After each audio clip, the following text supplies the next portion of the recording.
अस्सलाम वालेकुम एवरीवन, उम्मीद है अल्लाह पाक के फजल करम के साथ आप सब खैरियत से होंगे। आज मैं आपके साथ बहुत ही स्पेशल डिलीशियस चटपटी अरेबिक स्टाइल में बनी हुई चटनी की रेसिपी शेयर करने जा रही हूँ, जो कि बनानी बहुत ही आसान है और जिसने हर जगह पे धूम मचा दी है। स्पेशली पुलाव और मंदी के साथ सर्व की जाती है। सो आपने पूरी वीडियो देखनी है ताकि कोई भी स्टेप मिस ना हो। टाइम वेस्ट किए बगैर चलते हैं इसकी तैयारी की तरफ।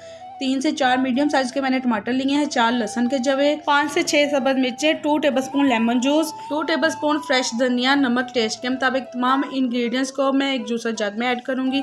इसमें पानी बिल्कुल भी ऐड नहीं करना है और इसकी चटनी तैयार कर लूँगी। ट्रस्ट में जब आप घर वालों को या गेस्ट को बना के पेश करोगे तो ना सिर्फ वो आपकी तारीफ़ों के रॉकेट उड़ाएंगे बल्कि आपसे रेसिपी भी पूछ के जाएंगे। आप देख सकते हैं 1 से 1.5 मिनट के बाद बहुत ही डिलीशियस चटपटी अरेबिक स्टाइल में बनी हुई चटनी सर्विंग के लिए रेडी है। आई होप कि आपको बहुत ही आसान तरीके से तैयार की हुई चटनी की रेसिपी पसंद आई होगी। इस चटनी के बाद सब चटनी की होने वाली है छुट्टी।